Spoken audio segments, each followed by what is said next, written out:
Bismillahirrahmanirrahim. Jangan lupa subscribe ya. Alhamdulillah, kita selalu bersyukur kepada Allah Subhanahu wa taala yang telah melimpahkan karunia dan kasih sayang kepada kita bersama, dan tiada kasih sayang yang luar biasa Allah hadiahkan kepada kita kecuali kita dipilih menjadi hamba yang beriman kepadanya. Karena hamba Allah Subhanahu wa taala selain manusia sangatlah banyak, tapi kita tidak memiliki Allah kecuali Rabbul Izzati wal Jalalah yang telah memberikan kepada kita keimanan, yang telah memberikan kepada kita hidayah Islam, dan itu merupakan di antara nikmat yang tidak akan pernah ada duanya. Seorang muslim akan senantiasa mengucapkan alhamdulillah alladzi hadana li hadza wa ma kunna linahtadiya laula an hadanallah. Karena hidayah iman, hidayah Islam merupakan di antara alasan Allah Subhanahu wa taala memudahkan langkah kita masuk ke dalam surganya. Kemudian salawat beriringkan salam semoga senantiasa tercurahkan buat junjungan alam Nabi kita yang mulia, uswah dan qudwah kita bersama, Muhammad bin Abdullah sallallahu alaihi wasallam. Dan di antara kewajiban kaum muslimin, terkhususnya di hari Jumat, adalah memperbanyak mengucapkan salam dan salawat kepada baginda Rasulullah sallallahu alaihi wasallam. Allahumma salli ala Muhammad wa ala ahli baitihi wa ala azwajihi wa dhurriyyatihi kama sallaita ala Ibrahim wa ala ali Ibrahim innaka Hamidum Majid. Allahumma barik ala Muhammad wa azwajihi wa dhurriyyatihi kama barakta ala Ibrahim wa ala ali Ibrahim innaka Hamidum Majid. Ikhwatal Islam, saudara kaum muslimin, sedang jemaah Jumat rahimani wa rahimakumullah. Di antara salah satu kewajiban yang ditekankan oleh Allah Subhanahu wa taala kepada hambanya adalah mengucapkan kata-kata yang terindah ketika mereka ingin meninggalkan dunia, atau yang kita kenal dengan istilah wasiat. Wasiat itu ikhwatal Islam dari seorang hamba kepada hamba yang lainnya, terkhusus lagi dari orang tua kepada anak-anaknya. Bahkan Nabi sallallahu alaihi wasallam menyebutkan tidak boleh ada di antara kalian yang meninggal kecuali mereka telah menuliskan wasiat terkhusus kepada anak-anaknya. Dan itu merupakan di antara kewajiban yang dilakukan oleh seorang muslim, yang mana Allah Subhanahu wa taala menyebutkan di dalam Al-Qur'an dengan kalimat kutiba, diwajibkan kepada kalian. Artinya kalimat wasiat merupakan kalimat yang harus kita perhatikan. Apabila ada kalimat wasiat di dalam Al-Qur'an, maka itu merupakan di antara hal yang terpenting yang harus diketahui oleh kaum muslimin. Kalau seandainya wasiat seorang hamba kepada hamba yang lainnya wajib bagi kita untuk melakukannya, bagaimana kiranya wasiat Allah Subhanahu wa taala kepada hambanya? Wasiat seorang hamba kepada hamba yang lain wajib dilakukan, maka bagaimana kiranya wasiat Allah Subhanahu wa taala kepada hambanya? Maka kewajibannya berlipat ganda dibandingkan dengan wasiat seorang muslim kepada muslim yang lainnya. Dan banyak sekali wasiat Allah Subhanahu wa taala kepada hambanya. Di antara salah satu wasiat Allah Subhanahu wa taala kepada kaum muslimin adalah firman Allah Subhanahu wa taala, wa wassaynal insana, dan kami memberikan wasiat kepada manusia. Wa wassaynal insana biwalidayhi husna, kami memberikan wasiat kepada mereka agar mereka menjaga orang tuanya. Menjaga orang tua merupakan wasiat dari Rabbul Izzati wal Jalalah. Allah Subhanahu wa taala bukan mengatakan wajib, tapi Allah Subhanahu wa taala menyebutkan bahwa itu adalah wasiat dan pesan Allah Subhanahu wa taala yang derajatnya lebih wajib daripada yang wajib.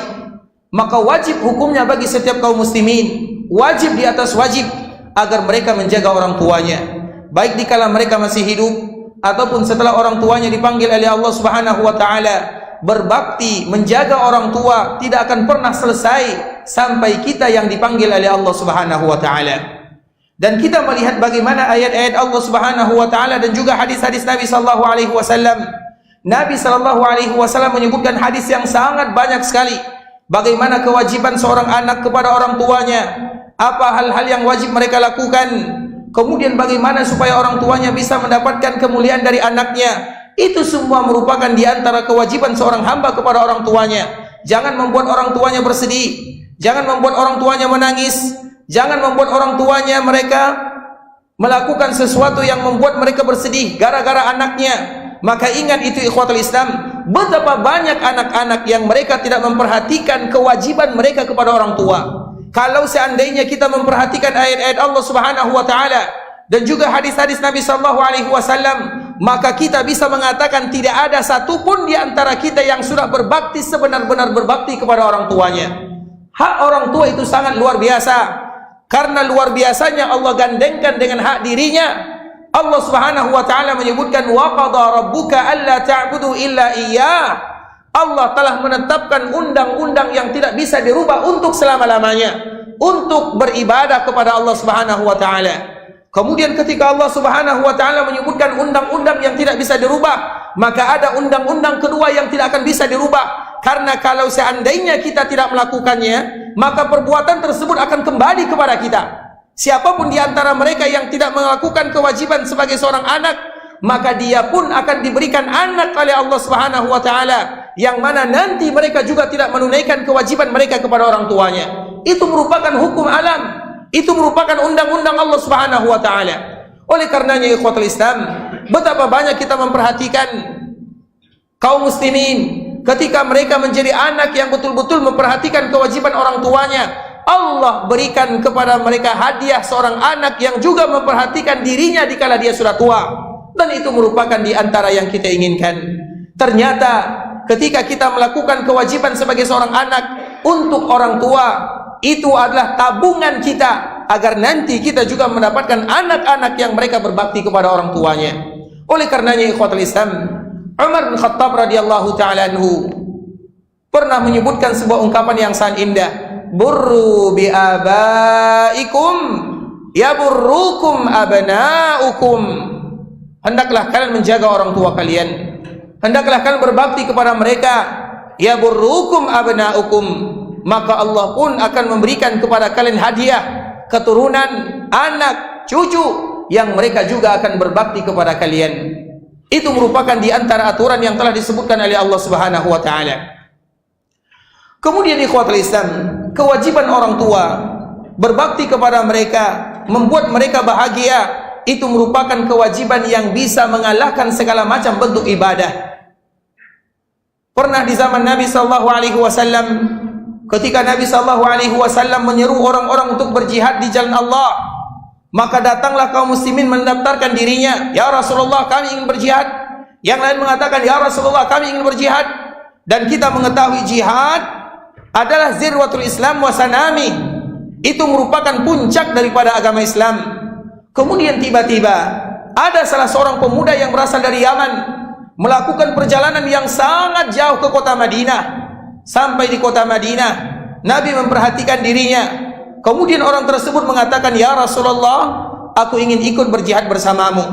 Kemudian dikala dia mengatakan yang demikian, tiba-tiba Nabi SAW bertanya kepadanya, wahai fulan, ahayyun walidak? Apakah ayah dan ibumu masih hidup? Kemudian orang tersebut mengatakan, iya ya Rasulullah.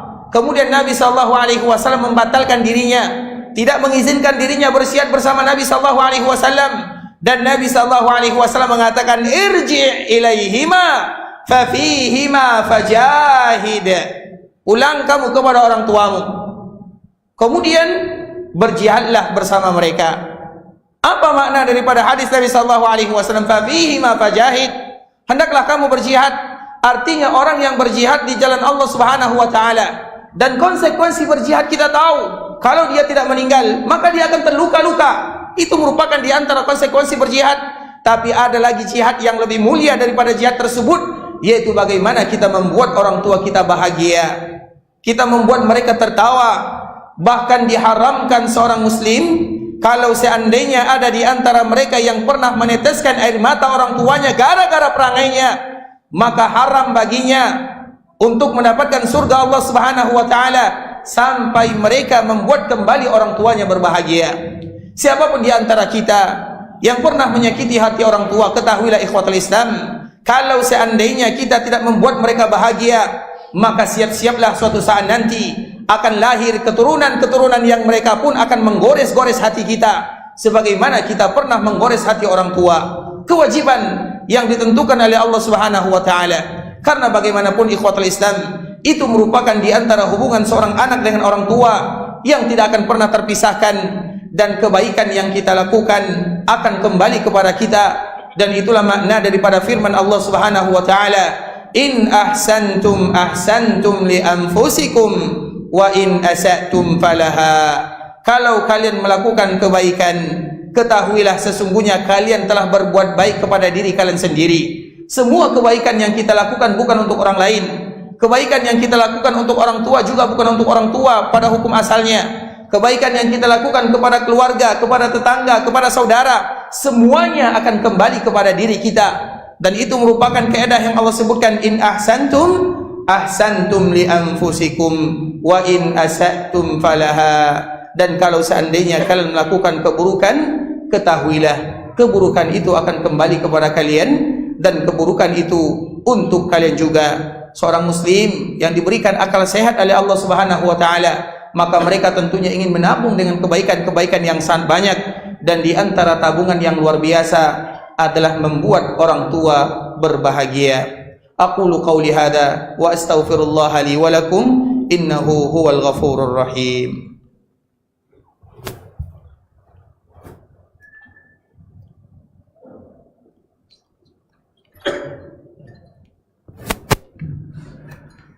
Alhamdulillahi ala ihsanih والشكر له على توفيقه وامتنانه أشهد أن لا إله إلا الله وحده لا شريك له تعظيما لشأنه وأشهد أن محمدا عبده ورسوله الداعي إلى رضوانه وصل اللهم وسلم على نبينا وحبيبنا محمد بن عبد الله صلى الله عليه وسلم. إخوة الإسلام, saudara kaum muslimin, sidang jemaah Jumat rahimani wa rahimakumullah. Di zaman Abdullah bin Umar radhiyallahu taala anhu, atau di zaman Umar bin Khattab radhiyallahu taala anhu, ada salah seorang yang betul-betul berbakti kepada orang tuanya, dijaga orang tuanya, dirawat mereka, digendong, diperhatikan, dibawa ke rumah sakit, betul-betul dijaga orang tuanya dengan penjagaan yang luar biasa. Kemudian tiba-tiba dia datang kepada sahabat Umar bin Khattab radhiyallahu taala anhu sambil bertanya, "Wahai Umar, apakah aku sudah berbakti kepada orang tuaku?" Maka seketika dikala dia bertanya kepada Umar bin Khattab, maka langsung Umar mengatakan, "Belum, kamu belum berbakti kepada orang tuamu." Padahal dia telah melakukan semua kebaikan. Dia menjaga orang tuanya, dia merawatnya, dia menjaganya, memberikan obat kepadanya, memberikan makan, memberikan minum, menggendongnya, membersihkan kotorannya. Kemudian dia pun bertanya kepada Umar, "Apakah yang aku lakukan ini sudah terhitung sebagai anak yang berbakti kepada orang tua?" Tiba-tiba dia dikejutkan dengan ungkapan Umar, "Belum, kamu belum berbakti kepada orang tua." Kenapa demikian? Karena kamu merawat orang tua dan yang kamu tunggu adalah kematiannya. Sedangkan mereka merawat kamu dan yang mereka inginkan adalah kehidupanmu. Itulah perbedaan antara orang tua merawat anaknya dengan anak yang merawat orang tuanya. Dan itu adalah kita bersama. Betapa banyak di antara kita yang menjadi anak yang durhaka. Kita merawat orang tua kita, mengantarkan mereka ke rumah sakit, menjaga mereka. Tujuannya apa? Untuk menunggu kepergiannya. Sedangkan orang tua dikala menjaga anaknya, apapun mereka lakukan, bahkan kalau seandainya nyawa mereka ditukarkan dengan anaknya, maka mereka akan mau menukarkan nyawanya. Begitulah orang tua kepada anaknya. Oleh karenanya kalau kita berbicara tentang berbakti kepada orang tua, siapa di antara kita yang berani mengatakan saya sudah berbakti kepada orang tua? Tidak ada. Tapi walau demikian, kita tetap akan berusaha. Kita akan melakukan yang terbaik sebagaimana orang tua kita melakukan yang terbaik untuk kita bersama. Maka begitu jugalah kita menjadi orang-orang yang melakukan terbaik untuk orang tua kita, korbankan segala-galanya untuk mereka sebagaimana mereka mengorbankan segala-galanya untuk anaknya. Yang demikian ikhwatal Islam, sebagaimana ayat yang tadi telah kita sebutkan, in ahsantum ahsantum li anfusikum, kalau kalian berbuat baik itu kembali kepada kalian. Dan di antara salah satu kebaikan yang luar biasa adalah berbuat baik kepada orang tua. Dan kita bermohon kepada Allah Subhanahu wa taala agar Allah Subhanahu wa taala berikan kemudahan kepada kita untuk menjaga orang tua kita, terutama dikala mereka sudah tua, dikala mereka sudah perasaannya sudah lain, dikala mereka lebih banyak bergantung kepada anak-anaknya. Jangan pernah membuat mereka meneteskan air mata. Siapapun di antara anak yang pernah membuat orang tuanya menangis, ketahuilah mereka adalah anak yang durhaka kepada orang tuanya. Sebelum mereka dipanggil oleh Allah Subhanahu wa taala, itu adalah kunci surga bagi kita bersama. Iya, mungkin kita salatnya biasa, puasanya juga biasa, zakatnya juga biasa, tapi kalau seandainya kita senantiasa memegang kaki kedua orang tua kita, maka itulah surga yang sesungguhnya bagi kita bersama. Dan semoga Allah Subhanahu wa taala berikan kemudahan kepada kita untuk senantiasa berbakti kepada orang tua, baik dikala mereka masih hidup dengan merawatnya, menjaganya, menjenguknya, dan dikala mereka sudah dipanggil oleh Allah Subhanahu wa taala dengan mendoakannya, dan juga dengan berbakti kepada orang-orang atau kepada keluarganya, bersedekah atas namanya, melakukan kebaikan-kebaikan yang pernah mereka lakukan. Itu tujuannya tidak lain tidak bukan agar nanti Allah berikan kepada kita keluarga, anak, keturunan yang mereka juga akan berbakti kepada kita bersama.